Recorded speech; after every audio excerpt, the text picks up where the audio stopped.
The email arrived at 4:17 p.m. on a Friday, which is the corporate coward's favorite time slot. It allows the sender to scurry out to their Tesla and hit the 405 freeway before the recipient has time to process the rage. Subject: compensation review slash Q3 adjustment. I didn't open it immediately. I let it sit there, bold and unread, pulsing like a migraine in the center of my Outlook monitor. I took a sip of my lukewarm green tea. I looked around the open plan office of Zephyr Stream, a mid-sized SAW disruptor in Silicon Valley that smelled perpetually of roasted coffee beans and desperation. To my left, the sales team was playing frantic ping-pong, high-fiving over a deal I knew for a fact they had structured incorrectly. To my right, the marketing interns were filming a TikTok dance about hustle culture. I am Mara. I am 42 years old. I am the senior contracts and IP analyst. That means I'm the person who reads the 400-page documents that the bros in sales sign without looking. I'm the one who makes sure we don't accidentally sell the rights to our source code to a shell company in the Caymans. I am the invisible guardrail on a highway full of drunk drivers. I clicked the email. Hi Mara, thanks for your patience regarding the compensation adjustment request. You've reviewed your performance metrics, which remain stellar. However, due to current reallocation of Q3 liquidity into strategic acquisition channels, your raise got lost in legal. We simply don't have the approval code to push it through this cycle. Let's revisit next quarter. Best Tyler HR business partner, lost in legal. I stared at the phrase. It was cute. It was ironic. It was a lie so lazy it was almost insulting. I am legal, or at least, I am the backbone of it. The general counsel, a man named Greg who spends 80% of his time golfing and the other 20% asking me how to convert PDFs to Word, wouldn't know a budget approval code if it bit him on his Callaway Polo. This was the third year in a row. 3 years ago, it was pandemic uncertainty. 2 years ago, it was market volatility. Now, it was lost in legal. Meanwhile, I knew for a fact that Tyler in HR had just approved a $15,000 retention bonus for a junior developer who had broken the build server twice last month. I knew this because I processed the NDA paperwork for the bonuses.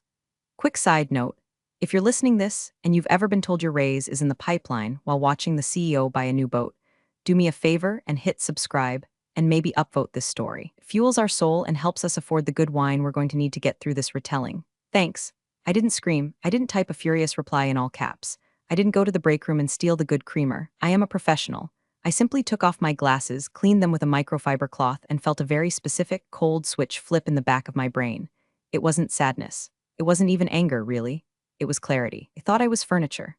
A sturdy, reliable, ergonomic chair that you sit on and forget. They assumed that because I was quiet, because I didn't play ping pong, because I didn't wear Patagonia vests and shout, "Let's go," when I closed a ticket that I had no leverage. They were wrong. I looked at the sales team again. They were celebrating the Vanguard account. It was the crown jewel. An $80 million joint venture with a massive defense logistics firm was the deal that was going to make Zephyr Stream a unicorn. It was the deal that paid for the CEO's new glass-walled office. It was also a deal that I had written, not the glossy pitch deck, not the handshake. I wrote the contract, the Master Service Agreement, MSA, the IP indemnity schedule, the 60-page addendum on royalty structures. I remembered that addendum vividly. I wrote it 3 years ago, late at night, when the company was desperate and cash poor. It needed Vanguard to sign, but we couldn't offer them the upfront equity they wanted. So I had crafted a performance-based royalty trigger. It was complex. It was buried in legalese that made your eyes bleed if you didn't know what you were looking for. I stood up. My knees popped slightly, a reminder that I wasn't 25 anymore. I walked past the ping-pong table. "Hey Mara, smile," one of the account executives yelled, banking a shot off the wall. "It's Friday." I gave him a thin, tight smile. "Have a great weekend, Braden." I walked to the secure file room. Most things were digital now, but the original Vanguard contract with the wet signatures was kept in the fireproof safe. I had the code. Of course I had the code. I was the only one who ever went in there. The room smelled of ozone and dust. I spun the dial on the heavy steel cabinet. Click, click, clack. I pulled out the binder. It was 3 inches thick, navy blue, labeled Vanguard Licensing Agreement Executed Copy. I opened it to page 42, Clause 14C. I ran my finger over the text. The font was Times New Roman, size 10, small, unassuming, deadly. In the event that the licensor, Zephyr Stream, achieves 3 consecutive quarters of 99.99% uptime while processing in excess of 5 terabytes of client data, the milestones, licensor acknowledges that intellectual property rights for the core algorithm shall shift to a shared royalty model, entitling the original IP architect to a retroactive commission of 0.5% of gross contract value, unless a waiver is signed by said architect. I checked the signature page. Signed by the CEO of Vanguard, signed by our CEO, and on the bottom line, IP architect/drafting analyst.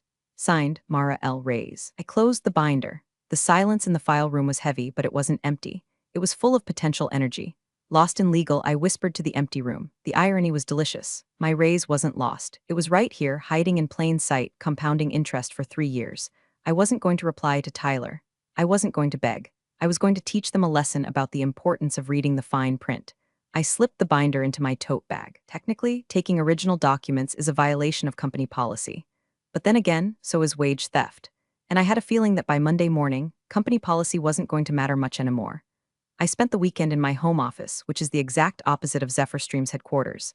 It's quiet, it's organized. There's no ping-pong table, only a very efficient espresso machine and a cat named Sertarari who judges me from a sunbeam. I had the contract, now I needed the data. Clause 14C was a dormant trigger. It relied on performance metrics. If the company sucked, the clause meant nothing. If the company did well, exceptionally well, the clause woke up and demanded to be fed. I logged into the admin dashboard. My access level is God mode. Not because I'm a hacker, but because 5 years ago, the CTO got tired of manually approving my requests for audit logs and just gave me root access to the data warehouse. He probably forgot he did it. People forget a lot of things about me. I pulled the uptime reports for the last 24 months. Q1 2023, 99.992% uptime. Q2 2023, 99.995% uptime. Q3 2023, 99.998% uptime. There it was. The first milestone, 3 consecutive quarters of near perfection. I remembered those months. The engineering team had slept under their desks. I had personally ordered 70 pizzas for late-night coding sessions. The CEO had bought himself a Porsche to celebrate the team's resilience. I had received a $50 Starbucks gift card. Next, the data volume. Client data processed, 12 terabytes. 15 terabytes, 22 terabytes, way over the 5 TB threshold. I sat back, the blue light of the monitor reflecting in my glasses. The math was simple, but the implications were staggering. 0.5% of the gross contract value. The Vanguard deal was valued at $80 million over 5 years. That's $400,000. Plus retroactive penalties for failure to notify. Plus interest, we were looking at $500,000. Minimum. But it wasn't just the money, it was the structure. I had written Clause 14C as a poison pill to protect the company from a hostile takeover back when we were a startup. It was designed to make the IP expensive if someone tried to steal it. But in their arrogance, the current executive team, most of whom were hired after I wrote the contract, had never bothered to reread the legacy agreements. They treated the Vanguard deal like a cash cow, milking it dry, oblivious to the fact that the fence around the pasture was electrified. I printed every log. I printed the quarterly reports where the CEO bragged about these exact numbers to the board. I printed the email from the CTO confirming flawless execution of Vanguard protocols. I was building a fortress of paper. Sunday night, I sat on my patio with a glass of Cabernet. I watched the California sunset bleed purple and orange over the hills. I thought about Tyler in HR. I thought about his lost in legal email. He had tried to save the company maybe $10,000 a year by denying my raise. In doing so, he had forced me to audit my own worth. I took out my phone. I didn't call a lawyer, not yet. I called the one person who would appreciate the irony of this situation as much as I did. I called the enemy. Well, enemy is a strong word. In the world of high-stakes contracts, opposing counsel isn't your enemy, they are your sparring partner. If you're good, there's a mutual respect. I dialed the number for Robert Vance. He was the general counsel for Vanguard, a shark in a bespoke suit, a man who had negotiated treaties for defense contractors. He scared the living daylights out of our CEO. He answered on the second ring. Mara, his voice was gravel and expensive scotch. Sunday, either the servers are down or you're quitting. Neither, Robert, I said, swirling my wine. I'm doing some housekeeping. I was reviewing the MSA we executed 3 years ago, specifically the royalty addendum. There was a pause on the line, a long, heavy silence. I could hear him shifting in his leather chair. Clause 14C, he asked. He knew, of course he knew. He was a good lawyer. He had probably flagged it years ago, laughed at how dangerous it was for us, and signed it because it didn't hurt Vanguard. In fact, if we defaulted on paying the IP architect, me, it technically put Zephyr Stream in breach of the vendor compliance standards. Clause 14C, I confirmed. It seems my company has overlooked the notification requirements. The milestones were met 18 months ago and they haven't paid you, Robert asked. His voice dropped an octave. It wasn't pity, it was predatory interest, not a dime. In fact, it just denied my cost of living adjustment. Robert laughed. It was a dry, sharp sound. Mara, that is extremely negligent of them. If they are in breach of the payment terms to the IP architect, that compromises the indemnity shield for the entire software suite. Technically, Zephyr Stream is operating our systems without a valid license right now. Technically, I agreed. I thought you might want to know, before I file anything. I appreciate the heads up, Robert said. Lunch tomorrow? The place on 3rd with the terrible lighting? See you at noon, Robert. I hung up. My hand wasn't shaking. I felt a sense of calm that I hadn't felt in years. I wasn't just an employee anymore. I was a liability. And come Monday, I was going to be the most expensive problem they had ever ignored. The restaurant was called El Amber. It was dark, expensive, and served steaks the size of hubcaps. It was the kind of place where deals were made in whispers, and the waiters knew to never interrupt a silence. Robert was already there, a martini sitting untouched in front of him. He looked like a silver-haired wolf in a Brioni suit. He didn't stand up when I arrived, he just nodded at the empty chair. Mara, you look like someone who knows where the bodies are buried. I dug the graves, Robert. Of course I know where they are. I sat down and placed my napkin on my lap. Sparkling water, please, I told the waiter who materialized out of the gloom. Robert cut to the chase before the water even arrived. I had my team review the contract this morning. You're right. Clause 14C is ironclad. It's actually brilliant. Who let you put that in there? The old CEO. He was desperate to close the deal. He told me to add whatever safeguards necessary to protect the IP value. He thought it protected the company from you. He didn't realize it protected the IP creator from the company. Robert smirked. And the current regime? Greg, the golf pro masquerading as a general counsel? Greg thinks force majeure is a French dessert. Robert chuckled, but his eyes were cold. He tapped a manicured finger on the table. Here's the situation from my side, Mara. Vanguard pays Zephyr Stream $20 million a year. We rely on your software. If Zephyr Stream is in breach of its own internal IP compensation protocols, that creates a liability chain. If you sue them and win an injunction, you could theoretically freeze the code. I could, I said softly, but I don't want to hurt the product. I built the product structure. I just want what the contract says is mine. And you want them to bleed a little, Robert added. I took a sip of the sparkling water. I want them to understand that lost in legal is not a valid accounting strategy. Robert pulled a folder from his briefcase and slid it across the white tablecloth. It was thin, precise. This isn't legal advice, he said, the standard lawyer disclaimer. But Vanguard takes compliance very seriously. If we were to discover that a key vendor was failing to compensate its primary IP architect, we would be forced to issue a formal notice of inquiry. It would demand an audit of all IP-related disbursements to ensure the software we are using is free of encumbrances.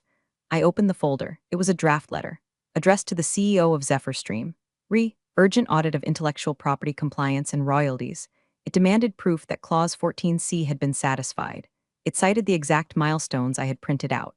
It requested a response within 48 hours. If you send this, I said, looking up, Greg will panic, the CEO will scream. Good, Robert said. They've been overcharging us for support hours for 6 months. I've been looking for a reason to squeeze them. You just handed me a vice grip. He leaned in. You realize, Mara, that once I send this, there is no going back? They will hunt for the leak. They will know it's you. They won't know I corrected him. They'll suspect. But they can't prove I spoke to you. And even if they do, retaliation against an employee for asserting contractual rights regarding their own compensation? In California? Treble damages, Robert whispered, savoring the legal term like a fine wine. Exactly. Do it, I said. Robert signaled for the check. I'll send it tomorrow morning at 9 o'clock a.m. I suggest you be in the office. The fireworks should be spectacular. We didn't shake hands. We didn't need to. We were two professionals who understood the mechanics of the machine. I walked out of the restaurant into the blinding California sun. I felt lighter. I went back to the office for the afternoon. I sat at my desk. I answered emails. I helped a junior associate fix a formatting error in an NDA. I was helpful. I was pleasant. I watched Tyler from HR walk past my desk. He was holding a green smoothie and wearing noise-canceling headphones. He didn't even look at me. Enjoy the smoothie, Tyler, I thought. It might be the last thing you digest comfortably for a while. Tuesday morning, 9:02 a.m. The office was buzzing with the usual caffeine-fueled chaos.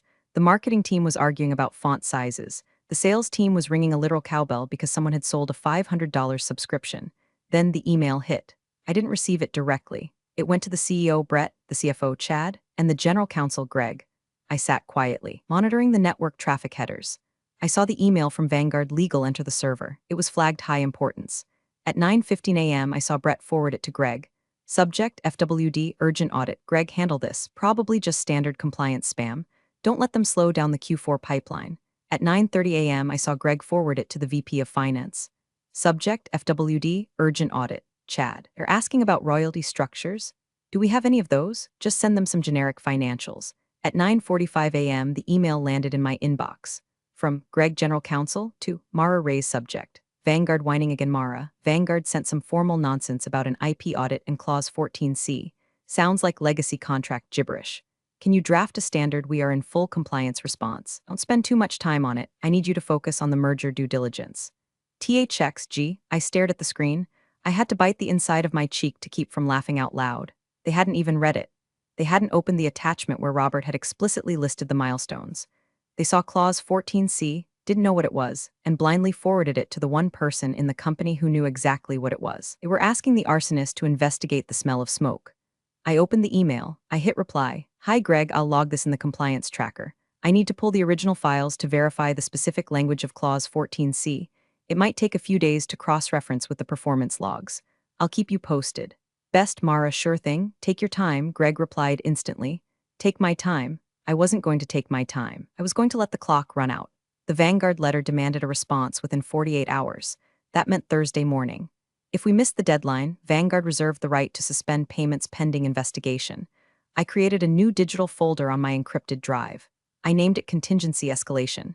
Into this folder, I dragged 1. The original email from HR denying my raise. 2. Email from Greg asking me to handle the audit regarding my own unpaid royalties. 3.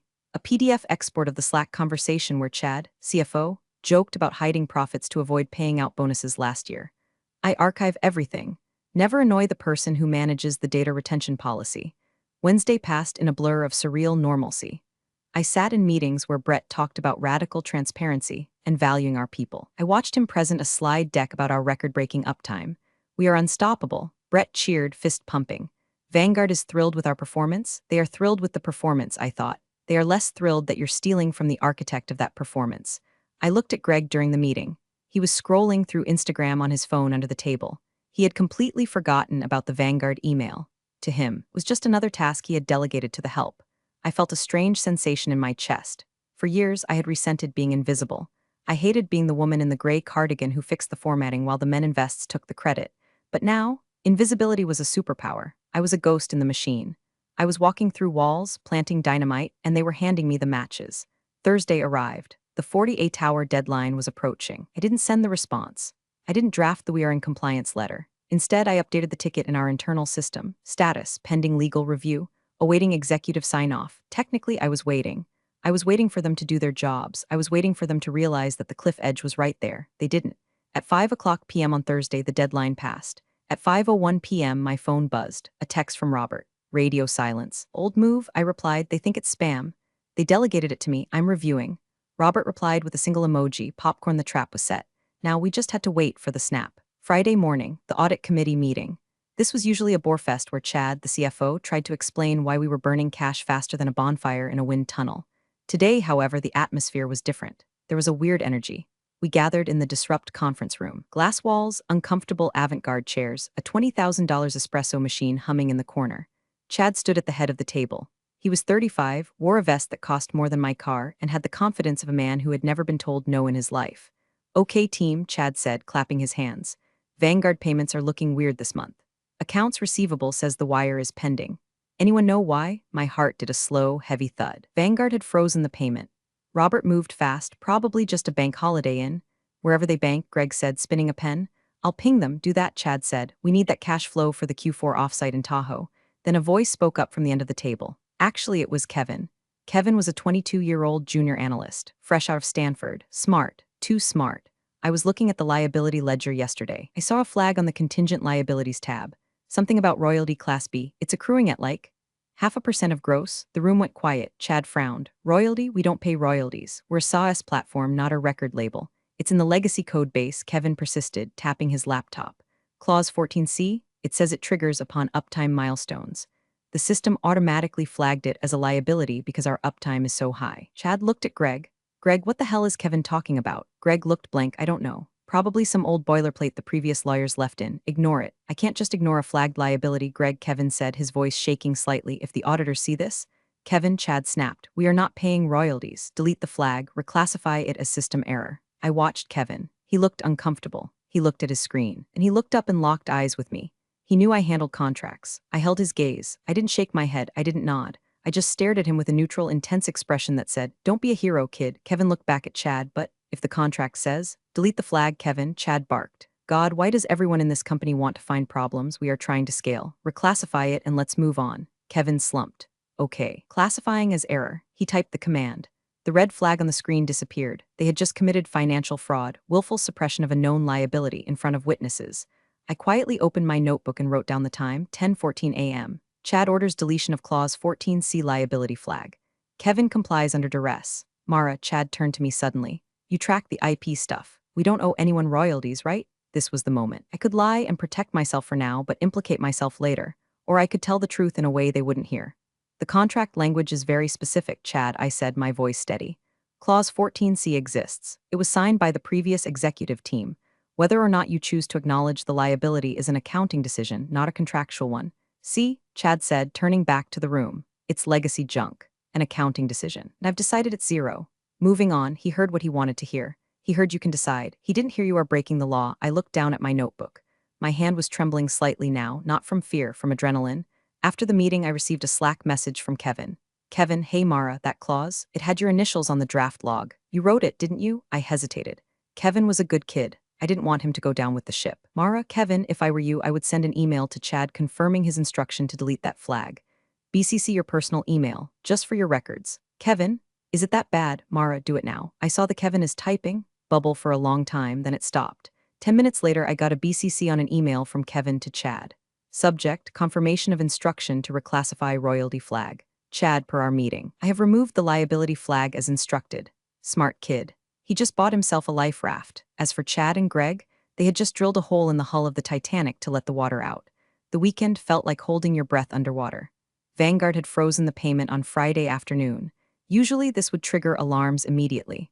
But Chad, in his infinite wisdom, had left early for a networking retreat in Napa. The accounts receivable team saw the error, emailed Chad, got his out-of-office auto-reply, and decided it was a problem for Monday. Perfect storm. I spent Saturday morning with my personal attorney, a sharp, terrifying woman named Alina who operated out of a strip mall office next to a Thai massage parlor. Don't let the location fool you. Alina ate corporate lawyers for breakfast. I laid it all out, the binder, the emails, the lost in legal rejection, timeline of the ignored Vanguard notices, the notes from the finance meeting where Chad ordered the fraud. Alina read through everything, her face unmoving. She flipped through the pages with a rhythmic snap, snap, snap. Finally, she looked up over her glasses. They are incredibly stupid, she said. They're arrogant, I corrected. They think rules are for other people. Well, Alina smiled, revealing very white, very sharp teeth. Rules are about to become very expensive for them. Here is the strategy. Vanguard sues for breach. Zephyr Stream will panic. They will try to fire you for negligence in not warning them. That's when we drop the whistleblower suit. Retaliation, wage theft, and since they ordered the deletion of the financial flag, Sarbanes-Oxley violations. I don't want to destroy the company, Alina, I said. I just want my royalties, and I want them to admit they were wrong. Mara, she said gently, you don't get one without the other. You're a cancer, you have to cut it out. She drafted a letter of representation. To Zephyr Stream Legal Department. Rights and claims of Mara L. raised regarding intellectual property royalties. Do not send this yet, Alina instructed. Wait until Vanguard drops the hammer. Then, 10 minutes later, you send this to HR. It freezes them. They can't fire you while you have an active legal claim regarding the very issue they are being sued over. Makes you untouchable. I went home. I cleaned my apartment. I scrubbed the grout in the shower. I needed to do something with my hands. Sunday night, I couldn't sleep. I sat in my living room, staring at the dark screen of my TV. I thought about the last 5 years, the late nights, the weekends I worked for free because we're a family, the time I missed my niece's baptism because the server crashed and I had to review the emergency vendor contracts. I had given them everything and they couldn't even give me a cost of living raise. Your raise got lost in legal, I whispered to the dark. It wasn't about the money anymore. It was about dignity. It was about the fact that they looked at me and saw nothing. Well, tomorrow they were going to look at me and see God. I opened my planner to Monday's date. I wrote a single word, subpoena. I laid out my outfit for the next day, a black blazer, sharp, severe. A funeral for your career suit. I checked my email one last time. Nothing from Chad, nothing from Greg. They were sleeping soundly, dreaming of bonuses in Tahoe. I turned off the light. Sleep tight, boys, I said. Winter is coming. Monday, 8:45 a.m., the all-hands meeting. This was a monthly ritual where Brett stood on a stage. Yes, we had a stage in the break room and told us how we were changing the world. The room was packed. People holding coffees. Looking tired. Brett was up there wearing a t-shirt that said disrupt under a $2,000 blazer. This quarter is looking incredible, Brett shouted into the microphone. Vanguard is expanding. We are looking at a 20% growth trajectory. I stood in the back, leaning against the wall near the exit. I checked my watch. 8:52 a.m. The double doors at the back of the room opened. It wasn't a late employee. 2 men in dark suits walked in. They weren't wearing tech casual. They were wearing federal court formal. Behind them walked Robert Vance. The room quieted down. Ripples of confusion spread from the back to the front. Brett stopped talking mid-sentence. Can I help you, gentlemen? Brett asked, squinting against the stage lights. Robert walked straight to the stage. He didn't look at the crowd, he looked at Brett. Brett Sterling, Robert asked. His voice didn't need a microphone, it carried. Yeah, who are you? One of the men in suits stepped forward and handed Brett a thick stack of papers bound with a heavy clip. You are being served, the man said. Civil lawsuit for breach of contract, intellectual property theft, and willful noncompliance. Plaintiff, Vanguard Defense Logistics. The room went dead silent. You could hear the espresso machine hissing in the distance. What is this? Brett laughed nervously. Is this a prank, Chad? Greg? Greg pushed his way to the front. Robert, what the hell is this? We have a meeting scheduled for. We had a deadline, Robert cut him off. It expired Thursday. You failed to respond to a formal notice of audit. Per Clause 14C in Section 9 of the MSA, Vanguard is immediately terminating the service agreement for cause and seeking damages for unauthorized use of unlicensed IP. Terminating? Brett's face went the color of Elmer's glue. You can't terminate. That's an $80 million contract. It was an $80 million contract, Robert corrected. Now it is a lawsuit for $120 million, including treble damages for the fraud detected during our preliminary review. Fraud? Chad squeaked from the side of the stage. We have reason to believe you suppressed known liabilities regarding the IP architect's royalties, Robert said, his eyes scanning the room. He found me. I didn't wave. I didn't smile. I just adjusted my glasses. Robert looked back at Brett. Your license to use the software is revoked effective immediately. Unless, of course, you can prove you have settled the outstanding debts to the IP owner. Brett looked at the papers in his hand. He flipped them open. IP owner, we own the IP. Read page 42, Brett, Robert said coldly. Clause 14C, you don't own it until you pay the royalty, and you haven't paid. Greg grabbed the papers from Brett. He scanned the page. I saw the moment it hit him. I saw his hands start to shake. The paper rattled audibly. The raise, Greg whispered, the cost of living adjustment. He looked up. He looked at the back of the room. He looked at me. Every head in the room turned. 200 people followed Greg's gaze to where I was standing by the exit. I didn't shrink. I didn't look down. I walked forward. The crowd parted like the Red Sea. I walked right up to the stage. Mara? Brett asked, his voice trembling. What is going on? I think I said, my voice calm and clear, that my raise just got found illegal. I pulled an envelope from my blazer pocket. Alina's letter, representation and whistleblower protection. I handed it to Greg. I believe this belongs to you, I said. Then I turned to Robert. Shall we go to a conference room? It seems we have some negotiating to do. Robert smiled, a shark smelling blood in the water. After you, Miss Reyes. Walked out of the break room together. Behind us, the silence shattered into absolute chaos. 10 minutes later, we were in the boardroom. On one side, me and Robert. On the other side, Brett CEO, Chad CFO, and Greg GC.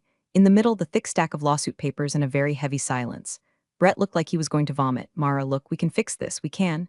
We can unlock that raise. Retroactive. 5%, 10%, I laughed. It was a genuine laugh. Brett, we are way past 10%. We are talking about Clause 14C. Do you know what that is? It's some bullshit loophole you hid in the contract. Chad yelled. He was sweating. It's sabotage. It's a standard protection clause, Robert interjected smoothly.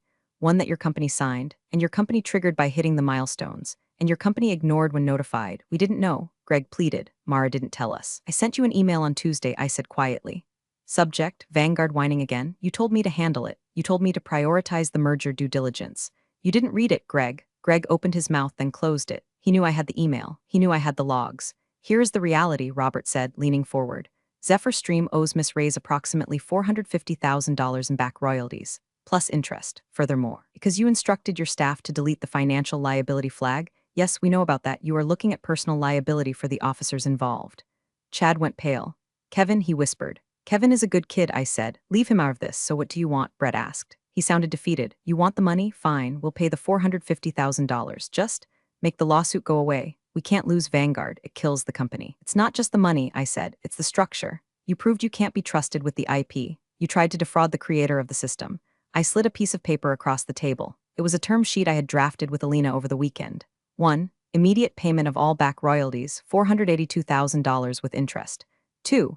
A formal apology issued to the company for administrative errors regarding compensation. 3. Reinstatement of the royalty clause with a penalty multiplier for future delays. 4. My legal fees paid in full. Brett looked at the paper. This is a lot of money, Mara. It's cheaper than losing an $80 million client, Robert pointed out. Vanguard will only agree to drop the breach of contract suit if Miss Reyes signs a waiver stating she has been satisfied. If she doesn't sign, we walk. Today. Brett looked at Chad. Chad looked at the floor. Greg was rubbing his temples like he was trying to push his brain back inside his skull. And one more thing, I added. They all looked up. I want a promotion, I said, Director of Contract Compliance. Reporting directly to the board, not to the legal department. I don't trust Greg to read my emails anymore. Greg flinched. And I continued, I want full autonomy to audit all executive expenses for compliance with vendor contracts. Chad's eyes widened. He knew what was in those expense reports. The client dinners that were actually bachelor parties. The travel that was just Napa. You can't do that, Chad hissed. Then Robert files the lawsuit, I said simply. And the discovery process will find all those receipts anyway. Your choice, Chad, an internal audit by me or a federal audit by the court? The room was silent for a long minute. The air conditioner hummed. Brett slumped in his chair. He looked at me, really looked at me. The first time in 5 years. He didn't see the quiet woman in the cardigan anymore. He saw the person who held his life in her hands. Fine, Brett whispered, done, we'll sign. Excellent, Robert said, clicking his pen. I have the settlement agreement right here. I watched them sign. Brett's hand was heavy. Chad looked like he was signing his own death warrant. Greg just looked tired. When they were done, I took the document. Thank you, I said. Now, if you'll excuse me. I have some work to do. Apparently, there was a compliance issue that got lost in legal. I need to go fix it. The wire transfer hit my account on Wednesday. $482,340.12. I stared at the number on my banking app. It looked like a phone number. It looked like freedom. But the money was just the beginning. The real payment was the fear. The following week, the changes started. Brett announced he was stepping back from day-to-day operations to focus on visionary strategy. Translation: the board heard about the near miss with Vanguard and put him in a timeout. Chad, the CFO, decided to pursue other opportunities. He was escorted out of the building on a Tuesday. I watched from my office window as he carried a box of personal items to his Porsche. He didn't look back. Rumor was that my first audit of his expenses turned up some very interesting invoices for consulting fees paid to his brother-in-law. Greg remained, but he was a ghost. He sat in his office, door closed, actually reading contracts now. Every time he saw me in the hallway, he nodded respectfully and scurried away. As for me, I got the corner office, the one with the view of the bay. I replaced the Hustle Harder neon sign with a nice, tasteful abstract painting. My title is now Director of Strategic Compliance and IP Governance. I hired Kevin. He's my senior analyst now. We have a strict policy. We read everything. We flag everything. And we never, ever ignore a red cell in the spreadsheet. The culture of the office changed, too. The ping-pong table was moved to the basement. The sales bros learned to knock before entering my office. I learned that Mara needs to sign off on this meant you better have your paperwork in order or God help you. Vanguard stayed. Robert and I have lunch once a month. We don't talk about business much. We talk about wine and travel and the stupidity of people who think they can outsmart the fine print. One afternoon, about 6 months later, I got an email from Tyler in HR. Subject: Annual Review/Compensation Adjustment. Hi Mara, just wanted to let you know that your new compensation package has been fully processed and approved by the board. No issues this time. Best, Tyler. I smiled. I took a sip of my tea, the expensive kind, imported from Japan, which I now expense to the company. I hit reply. Thanks, Tyler. Make sure you file it correctly this time. We wouldn't want it to get lost in legal again. I closed my laptop. The sun was setting over Silicon Valley, casting long shadows across the glass buildings. They say the devil is in the details. They're wrong. The devil is in the person who reads the details, and she just got a raise.